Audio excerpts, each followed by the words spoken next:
Welcome to the Julia and Gino podcast, where business meets family.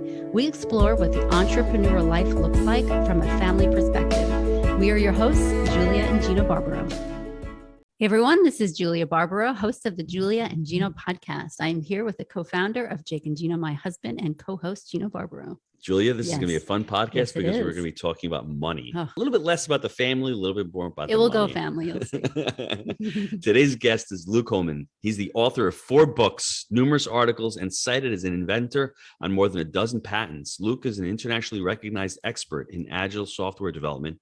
He organized the first Agile conference in 2003, so he's an old timer like me. He served on the board of Agile Alliance and in partnership with the Scrum Alliance produced the collaboration at Scale, the world's largest monthly webinar devoted to helping organizations with 10 or more Scrum teams in 2 or more locations scale agility. Founder and CEO of First Root Inc., his mission is to create the next generation of impact investor and get $1,000 into 1 million schools globally and watch what happens when youth control $1 billion in capital. Welcome to the show, Luke. Hi, everyone. I'm so happy to be here. Yeah, we're happy that you're here. So let's just dive into that mission. 1K, 1M, 1B. That's what you said to me. So how did that come up?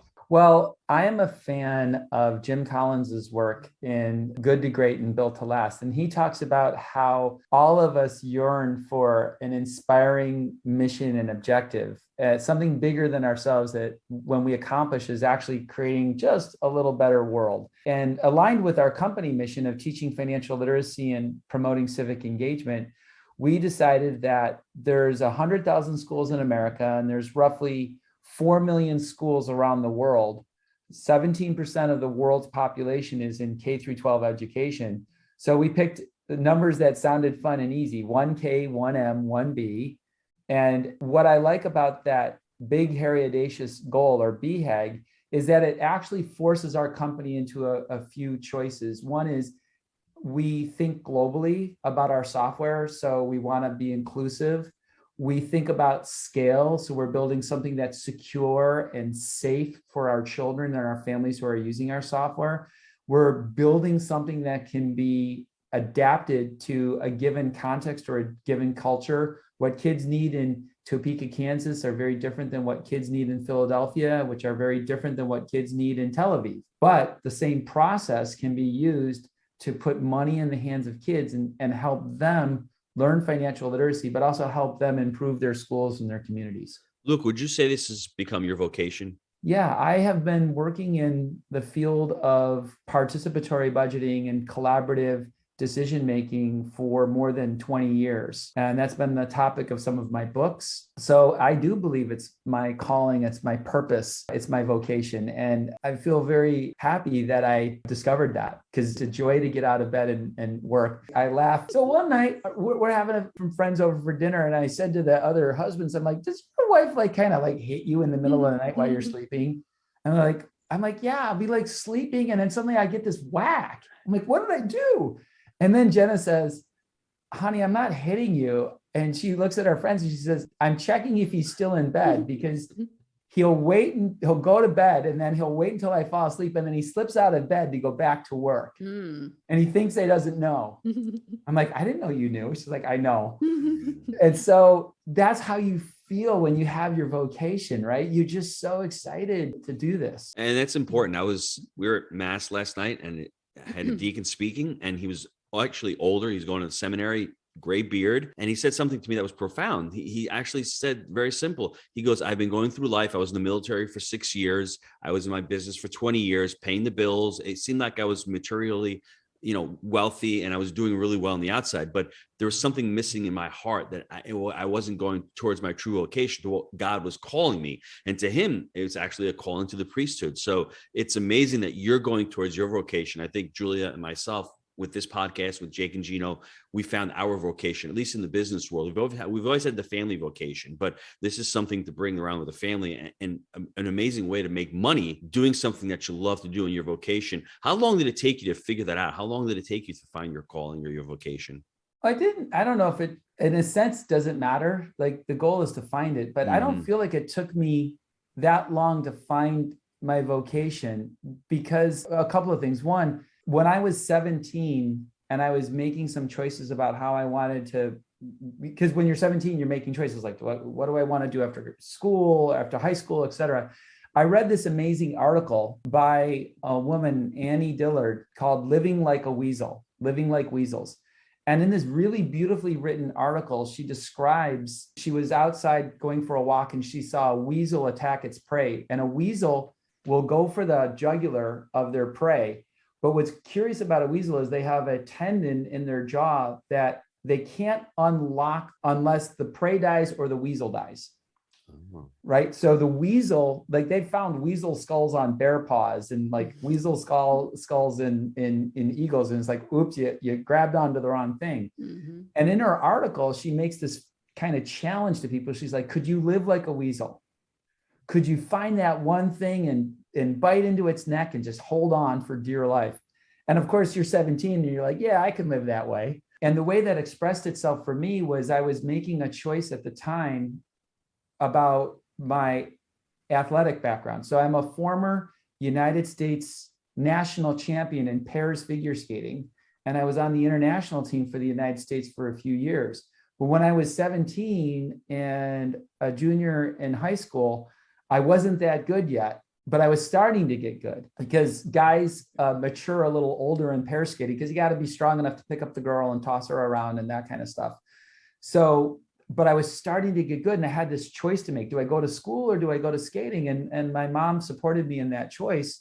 And I said, look, I can only skate when I'm young. So I want to live like a weasel about skating. And then I've kind of lived like a weasel ever since. And so what's really cool about it is what I find is that when you bite into the right thing, you know it because it bites you back. And then you're on the ride. And so the notion of a vocation, which I do think can change, right? I mean, I skated a long time ago. Now I'm doing other things. You can change and you can have, in a sense, multiple vocations. Your deacon was in the military, and I'm sure in that time frame, they were very committed to service for our country. And then they ran their business. Mm-hmm. So the point isn't that it's a vocation for your life as if it will never change. It's that when you make that commitment, man, you bite in and you hang on. Yeah. I have to say, it's interesting. What you say is so true. When I actually got out of high school, what I wanted is what I got is a stay-at-home mom, to be married, to raise my family. And it's interesting how the seasons change, because now all of a sudden I'm working with this guy in a different way. 20 years ago, I would have laughed hysterically if you said I was going to be on a podcast talking about financial education and how ridiculous that would be. And so our journey in life, we have absolutely no idea where we're going to go. And it's very mysterious sometimes, but it's incredible to watch and look back to see where you were, what you wanted, and where you are now. It's amazing. But I wanted to talk a little bit about that, the financial education as far as the youth and the young people, and tell us a little bit about your thoughts on that. Sure. So part of what I'm doing with youth is informed, obviously, by my prior experience in business. My last company was Conteneo, and it was an enterprise software company devoted to helping businesses make budgeting decisions or portfolio decisions. So most businesses have an absolute garbage process for making their portfolio management decisions. They take their at the end of the year, getting ready for next year, they have a budget. And of course, the request for the budget spend always exceeds the available budget, right? Because human imagination is unbounded and human resources are finite. Did you hear that, Julia? Hold on a second. Write that down, okay? Because your imagination is unbounded, baby. But Unbounded. the resources sometimes are limited. You know what I'm saying? So resources are limited, right? Right. And successful life in business and in family, and we'll talk about the family side in a bit, but successful businesses learn to live within their means, right? We're not the government. We don't print money, which is a separate topic, but we learn to live within our means. But how do you make that decision? And what I looked at was most people hate the decision-making process around budgeting in business. You're supposed to collaborate with your peers, except at the end of the year when you fight like Hunger Games over the budget. So what I did was I invented collaborative ways to manage the budget, which is very simple. So let's say your budget is $20 million. And let's say the budget request for your marketing or your business as a whole is $25 million. Well, you got to figure out how to make that work. Well, what we do is we put, let's say, 5 decision makers in the room, and we give each of them an equal portion of the budget. So each of the 5 decision makers now has $4 million of virtual money, monopoly money, whatever. And we list all of the potential spending initiatives, and we say, here's the rules of the game. You can fund whatever you want, but for the initiative to be fully funded, for the initiative to be engaged, it has to be fully funded. And if you don't have enough money to fund it, you have to convince other people to join you. So let's say there's 2 initiatives that you want to fund, and collectively the 2 initiatives are 5 million and you only have 4 million. Well, now you've created something that's competitive and you've started to make it collaborative. You want to bring people into your position, and now you're talking about the positive actions. And this technique, this process, is known as participatory budgeting. And in my last company, I did it in person, and I built a software platform to support companies doing this. And we had wonderful adoption. We had BMW and Cisco and Salesforce and eBay and Google and all these big companies, Daimler, managing hundreds of millions of dollars of budget and loving it because we took something that was competitive and made it collaborative. Now, along the way, I was on a plane ride and I was sitting next to the head of economic development for the city of San Jose, Kim Walesh, about a decade ago. And she started telling me about how the city was in debt because of the recession, and they didn't know how to make budget choices and budget cuts. And I'm like, out of the blue, I just blurted out, I do this for businesses and I'll do it for the city and I'll do it for free. And I believe that we all need to be somehow philanthropic or civically engaged. And we have civic responsibilities and duties, and we can contribute. And this is my calling, my vocation. And I said, look, I know how to do this stuff. Let me do it for the city. And he said, really? I'm like, yeah. So we did the same thing for the city. We assembled hundreds of citizens in San Jose, and we gave them elements of the budget to make decisions about. And it was a huge success. So now I'm doing this philanthropically. I tell my kids, those who marry for money earn it. So you can't do everything in life because you're paid, right? And then a few years later, I was sitting at dinner and we're having family dinner. And I said, hey, I got an idea. And of course, everyone laughs and like, oh, Dad's got an idea. I said, let's do it at the school. And then it goes quiet. My wife is like, what? I'm like, let's give the kids money and trust that they'll make a good choice and support them in this process.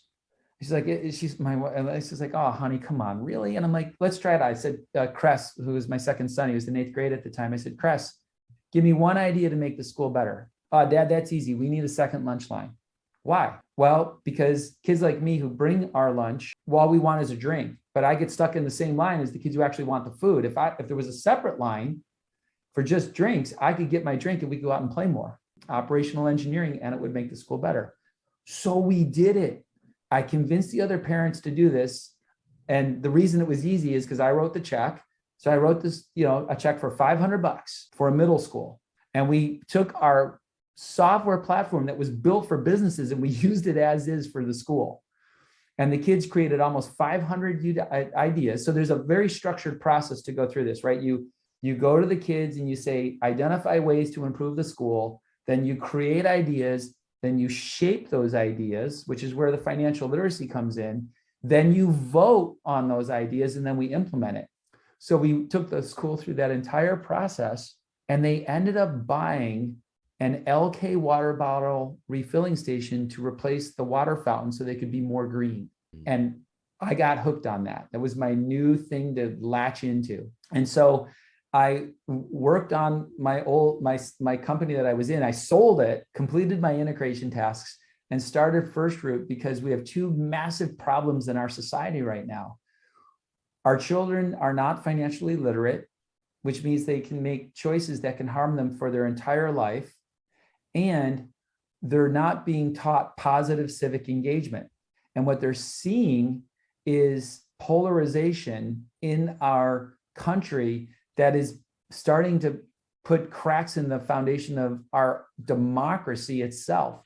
And so participatory budgeting in schools has this magical quality of providing a direct lived experience about how to manage a budget and a positive civic engagement experience. See, unfortunately, our parents weren't taught financial intelligence either, but there was nothing in that society 50, 60, 100 years ago, such as credit cards, such as the instant gratification, such as you're talking about Amazon. I mean, it's the way, I mean, my mom's mortgage back in 1978 was $150 a month. My cell phone bill is more than what her mortgage payment was. So there was one car. There was less to be able to purchase. We've gone from a producer society to a consumer society. And the first thing we need to teach our children is you should think about producing. And then when you produce, you can consume. But it's the reverse way around nowadays. And with credit cards, it's so simple. So when you were less financially intelligent back in the day, you were more of a saver and less of a spender. When you flip that, if you don't have the financial intelligence, you're going down the road. And, Jake and Gino, we say people with financial intelligence can change the world for the better. And you're living proof of it. And I think our company's living proof of it. Where do we start teaching our kids? What are the foundational pillars that you like to talk about when we're discussing financial intelligence? And I can share a couple of mine after you've shared a couple of yours. Yeah, I think it's really important before we answer that question is to really, really celebrate what you said, Gino. I think it's really important for me personally. We're not here to make the past wrong, because the past wasn't wrong. What we are here to say is the level of complexity that our society has created is dramatically different than what our parents or our parents' dealt with. I really like the way you said it. I really want to celebrate what you said. You didn't say, oh, my parents weren't taught that and they were wrong. What you said was my parents weren't taught that and they lived in a vastly different context and a vastly different life. And I think that is so important for people to realize that the way you said it was inclusive, it wasn't judgmental, it wasn't making anyone wrong, and you recognize how different things are. And look at what we've created now. Now our kids are not only dealing with credit cards, they're dealing with 38 kinds of credit cards. They're not dealing with a mortgage, they're dealing with 17 kinds of mortgages. They're not dealing with life insurance, they're dealing with a whole complex range of life insurance, some of which are very deleterious in terms of their outcomes because term life insurance is too simple. Well, actually, it's pretty good. And now where are we? We've got crypto. We've got a gamified and addictive applications that are psychologically addictive because we've figured out how to create addictive social media. So now we've applied that to finance, and we have apps that are addictive about financial choices like selling and trading stocks. So I really appreciate what you just said. And now let's talk about how we teach financial literacy. When we look at things that we want to teach, I find it helpful to distinguish between technical skills and life skills. So chemistry is a technical skill. Algebra is a technical skill. Technical skills are really about the technical side of thinking, right? There are rules to algebra. There are rules to chemistry. There's a definition. A mole is a mole, right? And the chemical reaction really doesn't care how you feel. A chemical reaction doesn't, algebra doesn't care how you feel. That's algebra, right? It's the truth. It's not my truth or your truth. It's just the truth. It's exactly what happens. Yes. Agreed. Now, life skills are very different. And so life skills have three components. There is knowledge, and that's the facts. So let's think about financial literacy in the sense of knowledge. Well, I need to know what a stock is. It's a share of ownership of a company. I need to know what a bond is. It's a kind of loan. That's a fact. Then there's a skill. Just like in math and chemistry, there's a skill. I can balance an algebraic equation, or I can understand a chemical reaction. The skill associated with financial literacy is I can compare two stocks to determine which is an appropriate investment, or I can compare two credit card offers and I can understand which has the lower interest rate or the lower annual fee. But the third component of a life skill is disposition. What is your personality? Who are you as a person? What do you value? Are you more risk averse? Or are you more risk tolerant? Do you like making money and spending money? Or do you not really like spending money? So I got 4 kids and you have 6, right? Yes. Yeah. It's both a lot. We have a lot of kids, both of us. Yeah, we have a lot of kids. One is a lot. There's a lot of emotions running around, is what We have she's saying. five girls, so there is a lot of emotions. All right. Yeah. So in my 4 kids, right, one of them, my youngest, she's in a sense amazing. She's 16. She's got 3 jobs right now, right? She teaches swim lessons. She works at Safari Run, which is this kind of local thing. And she walks dogs because she loves dogs, and I'm not going to get a dog, and she wants to be with dogs. I'm like, look, you want to watch it. If you want to be with a dog, get a job walking dogs. She's like, fine, I will. Like, and she did. Great idea. So she makes money. And of all my kids, guess what? She spends it. And that's fine because she does have a plan for how she manages her money. Now, my other kids make money and they don't really like shopping very much. And so, yeah, they have jobs, right? One kid works at Starbucks and whatever, but they don't like to spend money. And that's just their disposition. It's not right or wrong. It's just who they are as people. And I think that when we look at building a life skill, we have to recognize that the main difference in a technical skill versus a life skill is the inclusion of activities that help you understand yourself. How do I feel about money? What do I value about money? How do I want to behave about money? And that's partly being comfortable as a parent so that you can share those experiences, but it's just recognizing that pedagogically, how we teach these life skills is very different. It's amazing that you're saying that because we have something called a Personal Finance Academy that we've created. And the first thing we start off with is, what can parents do? So it's not only upon the children, we're gearing it towards young adults. What can parents do? Well, you got to walk the walk. If you're telling your kids to save money, be responsible, and have a budget, but you're not doing it, shame on you, parents. The other thing is the next part we go into, the next week we get into, is skills that they need to learn. There's a lot of different life skills they need to learn, as far as instant gratification, as far as being on time, all of those skills. And then we get into money, the banking system, finance. We even go into insurance. We go into credit scores. We go into taxes, all of this other stuff. But if you don't get into the first couple of parts, we even have a personal development area where we talk about values-based decision-making. We talk about coaching. We talk about, setting goals. These are all things that not even taught in college. I had to go out and become a life coach to learn a lot of these skills. So I think I'd love for the children to learn about that. And that's what you're talking about, disposition.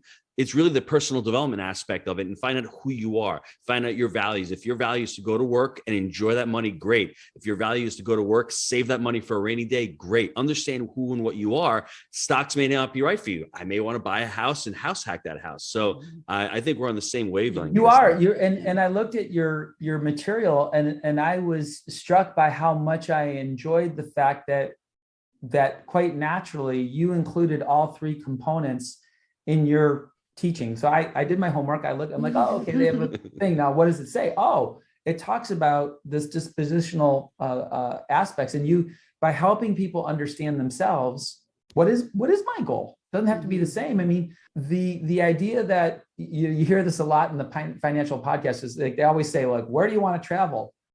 Well, what if you don't want to travel? What if your goal is philanthropy? Or what? I don't have a bucket list. I agree with you. Like, what's my bucket list? I've done everything I want to do. I totally agree with that. Like, there is no bucket list. What are we doing today? And I agree with you 100%. And by the way, here's the interesting thing is and you're not making someone wrong when they do have a bucket list. Yes. And that's a really important point of that disposition.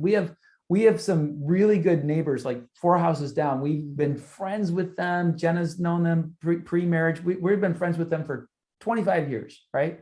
Man, we love going to their house for dinner because they serve good wine. Like wine I would never buy. That's right?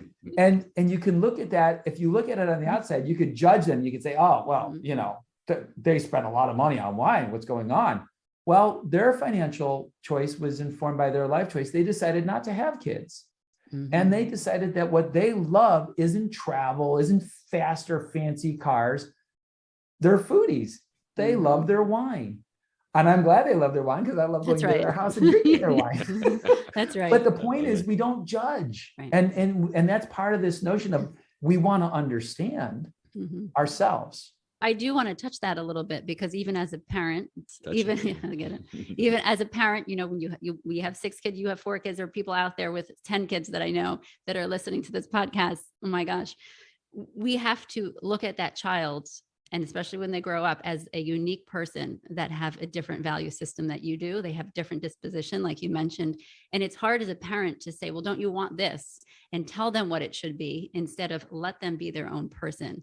Even as a married couple, we are very different. He loves cars. I look for comfort and visibility. And that is my favorite part of a car. If I can see around and it is comfortable to sit in, I am super happy. But that's the beauty of everyone and every individual, is that they're so unique. And we don't really teach that in schools, because it's about math, science, English, and history. Well, why would you? That's Schools right. aren't optimized for that. And Yes. that's one of the challenges. Now I'm going to really push you all a little bit, Good. because I know that you do homeschooling, and I want to talk about something that I think is one of the hidden language challenges that we face. One of the things that you said, Gino, and I said too, is this notion of personal financial literacy, right? Mm-hmm. But here's the paradox. There is no decision in finance that matters that is made individually. And when we think of personal and we equate it with individual, we make real mistakes. And what I mean by that is, contrary to the commercial from Lexus, there's no way I would buy a new car without talking to my wife. I'm not going to like, hey, hon, walk outside and there's a new car with a bow on it, because she knew first she would know that bow would be for me, not for her. But when you think about everything in life, the thing that we're missing, and this actually deals with the civic engagement and how we are as people with each other in communities, is you wouldn't, Jake and Gino, you wouldn't make a major financial decision in your company without talking with your partners and your VPs and your directors. You wouldn't buy stock in a new startup without talking to a financial advisor. You wouldn't buy a vacation home now that your kids are older without at least including them. So one of the things that's really important is we have to remember that material financial decisions are never made in isolation. And by teaching the technique of participatory budgeting, we make better outcomes. And so we actually are working on versions of our software for families. And what we did was we created this big matrix. What are things that I want to teach my kids that are important about life skills with money? And what are decisions that we could make as a family that would let me teach those life skills? So examples of things I want to teach my kids are things like a difference between a capital expense and an operating expense. Like buying windows is very different than buying a car, because both have a capital component, but a car has an operating component. Windows really don't have an operational expense once you upgrade them. Or a new door or new flooring, for example. What about total cost of ownership? How do I really understand the complete cost of something? And then we looked at activities that you can do with your kids. So we picked 3: planning a family vacation, planning a home improvement, and planning charitable donations. And I remember when I was a kid, I felt kind of frustrated because I know I'm supposed to tithe, but how come I didn't get a choice in where that money went?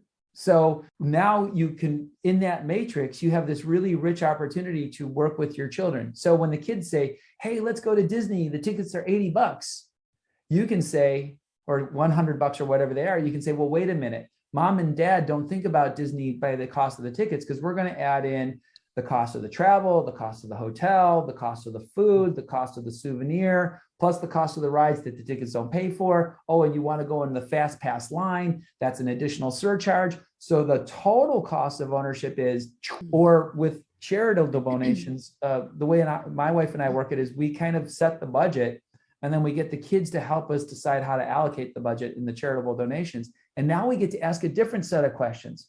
Hey, you want to give money to that charity again? How do you know you should? How did they perform? Did they align with your goals and your expectations and your values? And are they still aligned? Is that how you still feel about something? And so there's these really wonderful opportunities. And that's going back to the goal of creating impact investors. If you want to make a change in the world, you have to have 2 things: the means and the mindset. Well, the means are our times, our talents, and our treasure. And the mindset is, I actually want to do this. And so by putting those things together, the family units can actually create that foundation. I love that. That's amazing. She's trying to pull it back into the family, but I'm well, gonna keep he it was into the talking business about realm. family. Okay. If you were Of course, I want to listening, bring it he back was to the talking about family. family. And I think Teasing that her. foundation is so crucial because a lot of times we think as a couple, we make the decisions and we're going to let our kids know what they are. And one of our major decisions was when we left New York to move to Florida, and we took our 6 kids along with us, but it had to be a conversation where they understood the reason. And that Yep. was a really hard conversation. There were 6 of them. They all had different reactions. I was surprised by some of them, but it has to be, every decision that we make personally affects everyone else, whether we believe it or not. It does. Every decision that I make affects my husband, my children, and who knows how many other people that I'm not aware of. But the financial part of it, the family should be involved, whether they have an absolute say or not, but they should understand the reason behind it, as you were saying. So I appreciate that you said that. There's a couple of things I need to mention as to what you were talking about, Luke. First thing is we need to avoid the groupthink. That's what's going on right now in this country. Social media does a fantastic job of that, where liberals are speaking to liberals and conservatives are speaking to conservatives, and there's no crossover. And it's just amazing what happens. Forget me polarity. You just get no thought. You get no creativity going on because it's just everyone's agreeing with each other. And it's like, okay.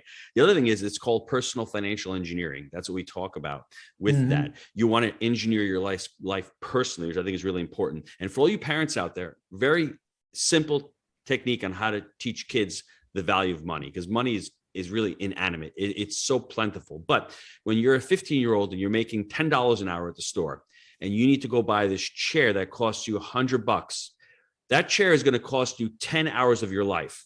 Does your child want to spend the next 10 hours of their life making money to buy for that chair? That's how you can start packing it down. As an adult, you can do the same thing. If you're buying a car for $20,000 and you're making $100 an hour, you do the math. Is it worth it? That's how you do it. And I think one other important thing you should teach your children, it's always price versus value. What does something cost versus what is the value of it? If you're buying something that's going to last a year and it costs you $10, the cost and the value is $10. But if it's cost you $20, but it lasts you 5 years, you can see the big difference in it. There's more value in that object. So I think we have the consumer mindset, as most of us, but when you have that investor mindset and you look at value towards something, that's something that you should teach your children. Well, one of the things in order to teach our children the proper way of the financial world is we have to understand it first, or find a company that can teach it to everyone at the same time, just like Luke was talking about. Because a lot of times, especially we were talking about budget earlier, a lot of us shy away from that and we avoid it because we don't understand it. And so how are we going to teach our children about budgeting if we are terrible at it?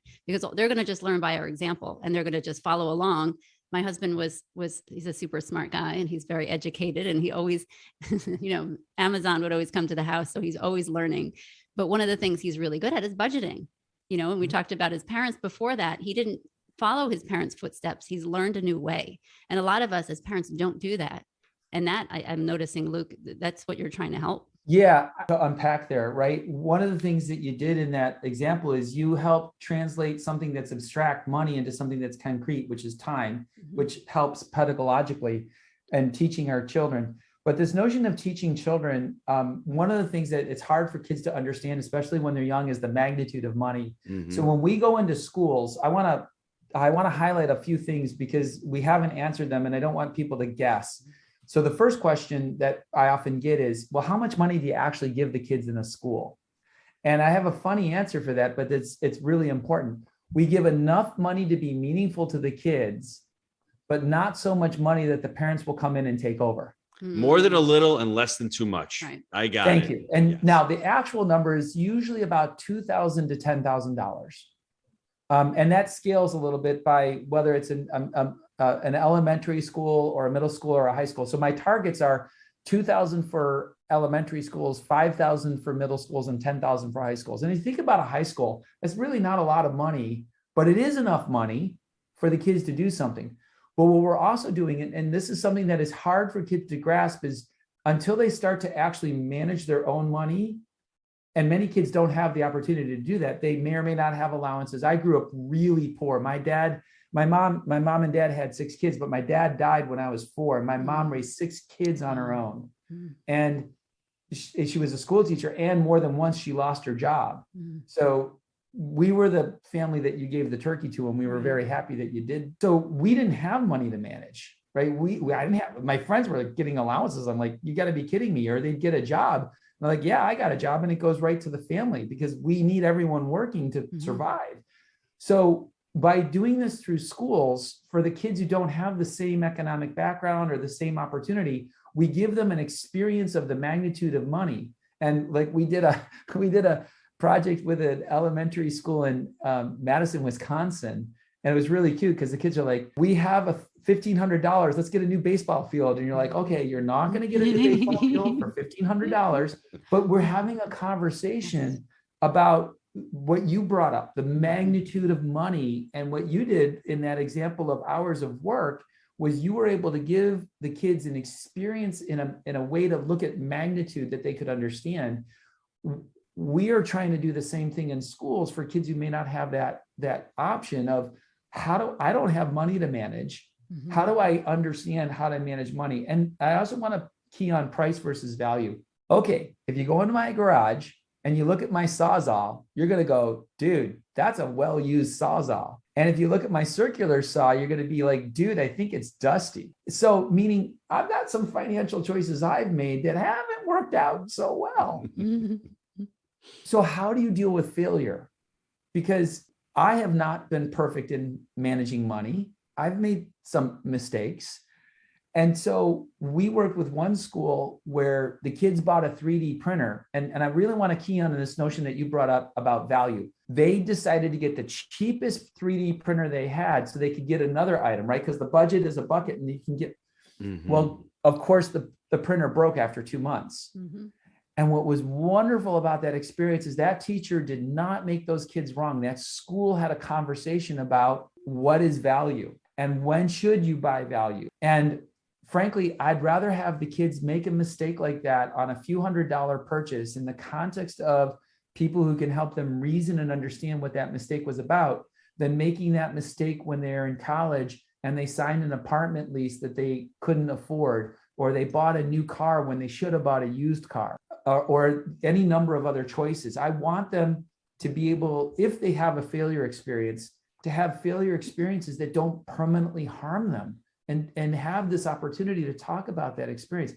I think that's so important when you look at the value. And in our lesson plans, Gino, we talk about the fact that when you're making choices about value, you want to look at your life. And we see mistakes being made, like poorer people often will buy fancy sneakers and poor work boots when they should be buying great work boots and cheap sneakers, right? Like, where are you putting the money relative to your individual need? So I really love the fact that you brought up this notion of price versus value, because we all have made mistakes on price versus value equations. I know I have. I'm a big Zig Ziglar fan, so Zig talks about that a lot. He talks Sometimes about you it have often to go through it, though, with his bikes. Yeah, it's one of those things.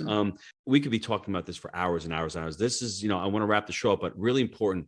Luke, how do the listeners get a hold of you? How does the next school contact you and say, hey, I love what I'm hearing. How do I get involved? Yeah, go to firstroot.co and fill out the form that they want to get involved, or connect to me on LinkedIn, or send me an email at luke.hohman@firstroot.co. I'm actually not hard to find on the internet. I like that. Any final words before we sign off? I just appreciate you for allowing me to share this story with you and your listeners. I feel blessed to have met you, because there's this huge set of people who care about the things that we care about. And we may not be as vocal as some of the people who are shouting on social media, but I think we're making a difference. I appreciate that. I thank you for being on as well. For me, it's one of these subjects that I'm going to say it again. People with financial intelligence, we can change the world for the better. We can use our assets. We can empower ourselves to direct the money to where we want it to go. If we don't know where we want it to go, I think we're doing a disservice to ourselves. Yeah. And Luke, I just want to thank you for putting all the time and effort, and, for getting up in the middle of the night and having your great ideas, because this is what it becomes of it, because we need this. We really do. And a lot of us, we just put it aside because we don't understand Luke, it. you've just saved me, because I'm working on Memorial Day, and she's like, you're working. See, so now I can say I'm getting up and I'm working because I'm making and chains. I hope your wife continues to, smack you. I will continue to push my husband over. Wouldn't want to have it any other way. One day, because obviously we're very alike. Thanks, Luke. We appreciate it.